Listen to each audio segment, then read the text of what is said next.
Le 4 octobre 1954, un avion de la compagnie Santiago Airlines, le vol 513, décolle de l'aéroport de Aachen, en Allemagne de l'Ouest, à destination de Porto Alegre, au Brésil. À son bord, 92 passagers et membres d'équipage. Il s'agit d'un vol régulier, sans escale, qui doit durer environ 18 heures. Mais l'appareil ne se posera jamais. Peu de temps après avoir traversé l'Atlantique, il disparaît des radars, sans aucun appel de détresse, ni aucune anomalie signalée. Les recherches lancées par les autorités ne donnent rien. Aucune épave, aucun signal, comme si l'avion s'était volatilisé. Après plusieurs mois d'investigation, le vol 513 est déclaré perdu en mer et les familles sont laissées sans réponse. Le retour impossible. Le 12 octobre 1989, soit 35 ans plus tard, une tour de contrôle de Porto Alegre capte un signal radio inhabituel. Un avion non identifié apparaît soudainement sur les radars, volant à une altitude stable et suivant une trajectoire précise, comme s'il était en approche finale. Les contrôleurs aériens entrent en alerte. Aucun vol de ce type n'est attendu. Ils tentent de contacter l'équipage, mais n'obtiennent aucune réponse. L'avion continue son approche et finit par se poser sur la piste sans encombre. Mais quelque chose cloche immédiatement. L'appareil est un Douglas DC-4, un modèle d'avion retiré du service depuis des décennies. Il porte les couleurs fanées de la Santiago Airlines,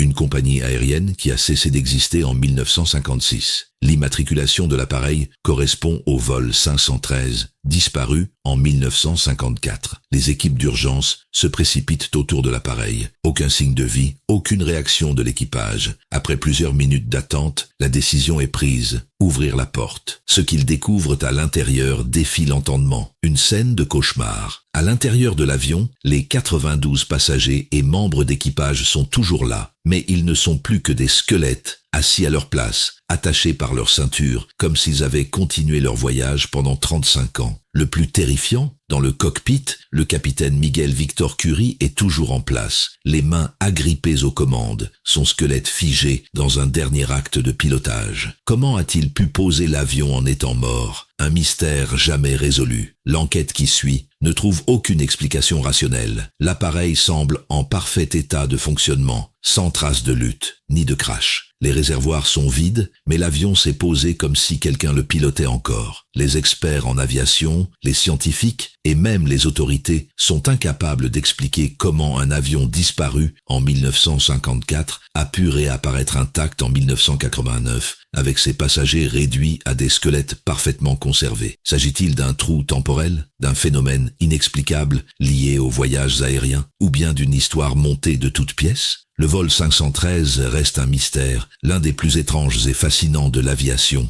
À ce jour, aucune explication officielle n'a été donnée. Alors, que s'est-il vraiment passé ce jour-là ?